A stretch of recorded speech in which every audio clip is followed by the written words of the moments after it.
High friends, welcome back to my channel. আর আজকে যাচ্ছি দাদার বিয়ের কেনাকাটি করতে। আমি, মা, পুচু আর মাম্মাম, আমরা এই চারজন মিলেই যাচ্ছি। কারণ মামারা হচ্ছে গিয়ে কালকে আসবে গাড়ি নিয়ে। ওরা যাবে বড় বাজার, ওখান দিয়ে সব শাড়ি ঠাড়িগুলো কেনাকাটি করবে। আর আজকে আমরা যাচ্ছি টলি ব্যাগ, সাজার যত জিনিস আছে সেগুলো কিনে নিতে।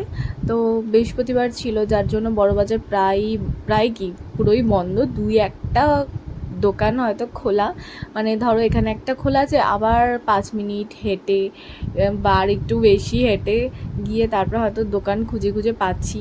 বা এ ফুটে একটা খোলা আছে, ও ও এ ফুটে তো মানে ধরো আমরা যেখান দিয়ে হাঁটছিলাম সেখান দিয়ে কোনো ব্যাগের দোকান খোলা ছিল না, জুতোর দোকান পেয়েছিলাম, সেখান দিয়ে জুতো নিয়েছিলাম। আর মামাম তো জুতোর দোকানে গিয়ে শুধু বলছে এটা এটা এটা ওটা এরকম করে যাচ্ছিলো। আর জুতোর লোক মানে দোকানের লোকগুলোকে সবাইকে টাটা টাটা করছিল, রাস্তার লোককে টাটা করছিল।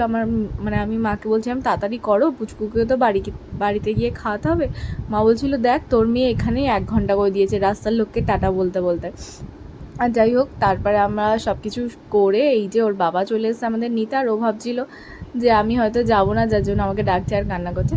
আর এটা হচ্ছে পরের দিন, যেদিন আমরা বড় বাজারে যাচ্ছি। আমি সেরকম কিচ্ছু সাজিনি, এত গরমে আমার কোনো কিছু সাজার একটু ইচ্ছে ছিল না। আর তাড়াহুড়ো করে মামামকে খাওয়ালাম, তারপরে ওর ফলের রসটা করে দিলাম, তারপর দুপুরে কী খাবে সেগুলো করে দিলাম। আর একটু লেটই হয়ে গেছিলো উঠতে, যার জন্য আমি সেরকমভাবে কিছুই করতে পারিনি। নর্মাল একটু জাস্ট ড্রেসটা পরেছি, মাথাটা আঁচড়েছি, তো বেরিয়ে গেছি। বেরিয়ে ভাগ্যিস রিক্সা পেয়েছিলাম, কারণ অনেক সময় না রিক্সা পাওয়াই যায় না। আর এই রোদের মধ্যে এতটা কষ্ট হচ্ছিলো। আর আমি ব্যাগের মধ্যে নিয়ে গেছিলাম ঠান্ডা জল। আর এই যে আমার মা, পিছনে ছিল মামি, আর ছিল দাদা, আর গেছিলো আমার বাবা আর মামার আরেকটা মামার আরেকটা ছেলে। তো যাই হোক, তো আমরা সবাই মিলে গেছিলাম আর অনেক কেনাকাটি করেছিলাম। তারপরে বাড়ি আসতে না আসতেই দেখি পুচকু তো নেই, কিন্তু পুচকুর একটা ডেলিভারি এসছে, যেটা হচ্ছে পুচকুর অ্যালবাম। ঠিক আছে, যেই অ্যালবামে ওর অনেক অনেক সুন্দর সুন্দর ফটো আছে।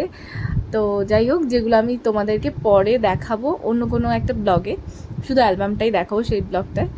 আর তারপরে দেখি কিছুক্ষণ পর আরও একটা অর্ডার এসছে, যেটা আমি কিছুক্ষণ আগেই করেছিলাম ব্লিঙ্কিট থেকে। তো ও আসার আগে আমি ওর খাবারটা বানিয়ে নিই, তো দেখলাম ডালিয়াটা শেষ হয়ে গেছে। আর ও অনেকক্ষণ আগেই শুনেছি মানে পুচুর সাথে একটু বেরিয়েছে। তো তার জন্য আমি কী করলাম, যে একটু ডালিয়া অর্ডার করে দিয়েছিলাম, ডালিয়াটা শেষ হয়ে গেছে, তো ডালিয়াটা করে ওকে একটু ভারী কিছু খাই দেবো, যেহেতু অনেকক্ষণ আগেই বেরিয়েছে। আর আমি এই পাস্তাটা অর্ডার করেছিলাম, এই পাস্তাটা না আগেও অর্ডার করেছি, এত সুন্দর খেতে। মানে নিয়েছিল এটার 27 টাকা করে এক একটা প্যাকেট, আর দুটো কিনলে 42 টাকা।